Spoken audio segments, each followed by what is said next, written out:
What's that you say? You want to start dabbling in the vintage fishing equipment realm, but you don't know what to do or how to get started? Well, you have come to you've come to a place, and I'm going to do my best to help you with that, because it's kind of what I do. And I'm going to kind of guide you along in what I normally do when I come across something, where I come across it, and what I kind of look at to find out whether or not it's really any worth, if it's not just something you're going to end up overhanding out into the middle of the lake after about the third cast. Let me help you along there. First thing is we're going to talk about is the where. The where is the easiest part. Flea markets, yard sales, garage sales. I mean, hey, your best friend's tackle box? You can find this stuff anywhere. Now you've done come across something, but you don't know what you've come across. How do you figure that part of it out? Well, let me tell you what, you got it a lot easier today than it used to be, because all you got to do is grab this thing right here. You type in a name and a model number, and you are going to figure out exactly what it is that you have. Now don't get me wrong, there's some out there that's very little information on. But for the most part, you're going to be able to find what you've got and figure out if it's worth having or not. You'll be able to find out some values on it. You might be able to look it up and see what they're selling for, that kind of thing. So always, this is a great backup. It's something we didn't have way back when. I'm telling you now. Now let's just say you've come across something, you found something, and we're going to start off with spin cast reels. Why? Because I love the darn things. That's why. And this is my video. So that's where we're starting at. The first one I'm going to show you is probably one of the very first ones I ever used, and one of the very first ones I ever found in a good old yard sale. I think it was a yard sale. Yes, it was, as a matter of fact. The Abumatic 120. This is a very cool reel. Now, as a kid, I used one of these. Didn't know much about it. Just knew that you press the button, hold it, and you fling. Later on down the line, thing probably got a little bit dirty inside, got a little bit hard to use. Maybe the line was too big. I don't know. It wasn't mine. It was someone else's that I was being allowed to use. All those little things make a difference. But let's just say you have just come across this guy right here on a shelf at the flea market, and you're trying to figure out whether it's worth having. The very, very first thing that I do, okay, and I mean this, the very first thing I do is I do this. Now listen closely. Do you hear that? That click is very important, because that click is telling you that the retrieval pin has just been recessed and is allowing you to cast. That's a very important thing. If that happens, you're 50% there, okay? The next thing that you want to listen for when it comes to spin cast reels is this. Did you hear that? That was the retrieval pin re-engaging, coming out, telling you that you're going to be able to reel that line in. Now, if those two things happen, there's a pretty good 99.462% chance this reel is going to function just fine. Now, don't get me wrong. There have been some times where I've gotten them home, and after I've got them home, found out that there's something broken or something messed up. That's the chances you take when you get this stuff. Now, and that's why I generally don't pay a lot of money for this stuff. As a matter of fact, when I got that reel, it came on a rod, and I think I paid $8 for it. Kind of have to weigh, how bad you want something. Not to mention, it's always good to have spares of these things laying around, because there's always parts going to be needed. And that's another thing we talk about is there are plenty of repair places out there that can actually still get parts for these reels, okay? So on spin cast, there you go. That's that one thing. Click. There you go. And the next click. That right there tells you something. Now, a lot of these places that you go to, antique malls and things like that, they don't think highly of you taking their reels apart on the table there in front of them just to see if everything's there. They kind of want you just to believe that they are. That's the chance you take. okay? It would really be bad to take one of their reels apart on the counter and not know how to get it back together again, because then you're probably going to end up buying something you didn't really want in the first place. Let's talk about the different reels that you may find out there, okay? Even though that is a spin cast reel, okay? Spin cast, thumb driven, click, okay? You have some that look like spin casts.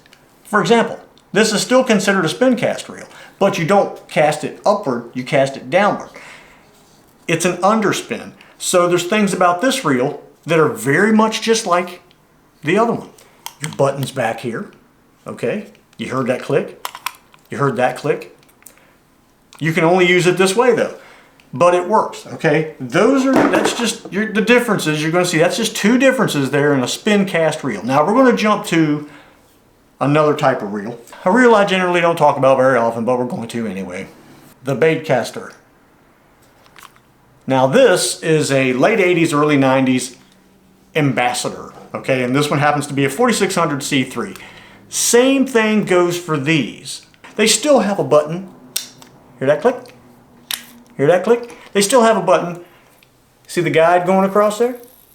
Okay, they still have a button, they have a guide. These things are kind of bulletproof. As long as you are hearing those clicks and that guide's moving back and forth across there, you can take that thing apart and you can clean it up and go fishing with it. If you're starting to do so, if this is something you're really wanting to get involved in and do, take pictures, take a video as you take stuff apart. It will help you out immensely when you're trying to put it back together, okay? Because even though some of these things are still basically catching fish and reeling in, their internals can be different. They can be just a little bit weird, okay? Now, let's talk about something else.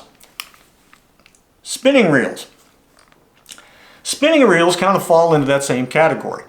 You don't have a button to click, but you have a bail to flip. See that bail clicked into place there? Now, on some of these older ones like this, the only way to get the bail to unhook is you have to retrieve to make it unhook. Now this is a big old reel, and I was just trying to give you something to, but that's the only way to make it do what it does. But you hear, it's working. You got a switch on the side, so you can have your completely free or your anti-reverse. That's things you check. If it's a little thick and a little hard to turn, that's usually no problem. You can take it apart, clean the old grease out of it, put some new grease in and oil a little bit in there, and that thing will work just fine. Now, here are one of the problems that you're going to come across when you're dealing with old vintage reels. It is called, dun dun dun, gear chatter, okay? Gear chatter usually happens when the gears are not meshing correctly, okay? Like my fingers there. Those gears have been pulling on each other for a long time, reeling in fish, big fish if you're using stuff like that guy there. The gears could be worn, which means they're just not meshing correctly. Sometimes a bushing, sometimes a little file, and you can take care of that issue and take a little bit of that growl and groan out of there. But sometimes the only thing you can do is replace the gear. It's just how it is. You'll know the sound when you hear it. Let me see what I got going on here. Got this one. This is an Automatic 170, okay?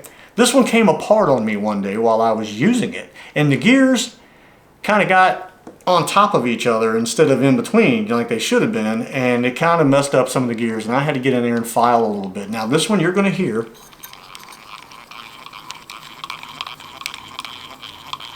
You can hear that little rawr, rawr, rawr, rawr. Okay, that's what we call gear chatter. Now that is docile compared to some, okay?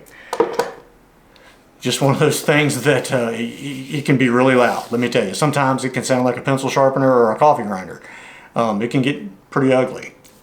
But there are ways to fix it. You can either do what I did and kind of file the gears down, or you just have to go out here, call some places and see if you can find a new gear to replace it. Maybe find a parts reel somewhere, you know, the crank's missing, the bell's gone, or whatever, but the gearing's still there. That's just part of what we do, okay? If you're doing this kind of thing, you're going to have a drawer that's got parts and pieces and random mechanisms just laying around that you might use in some of this stuff. That's if you want to get that in depth, okay? So now that you kind of have an idea of what it is exactly that, you know, you're kind of listening for, kind of looking for. The next thing is, what are you looking for? Are you a spin cast guy? Are you a spinning reel guy? Are you a baitcaster guy? Are you a fly fisherman? You know, it's really up to you what you find. I started out with spin cast reels, and the next thing you know, I'm dealing with spinning reels and the occasional baitcaster. So, I think that's about it. With that being said, I hope that I've given you a little bit of information on what to look for.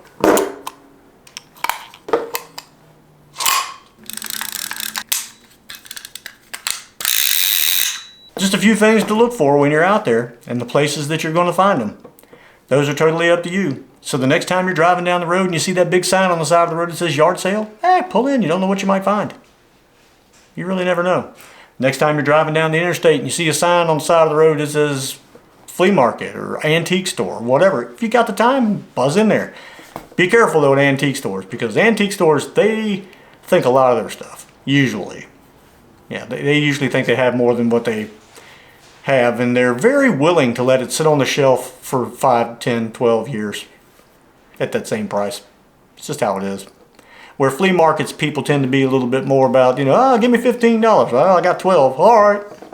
Yeah, that's kind of how that works. Yard sale is kind of the same thing. So anyway, I hope that helps you out a little bit. You got some ideas on where to find them, what to look for, and what to listen for. Good luck out there. If you got any comments or any questions, or you like this video, give me the old thumbs up. Go ahead and subscribe. There'll be more stuff like this if that's what you're into. And hey, good luck out there. Let me know what you found. I'm always interested in see what everybody else has found. It might make me jealous, but who cares? At least I know somebody's got it and it's not rotting away in somebody's garage somewhere. Anyway, thank y'all for watching. I'll see you next time. Man, I've got a lot of this stuff.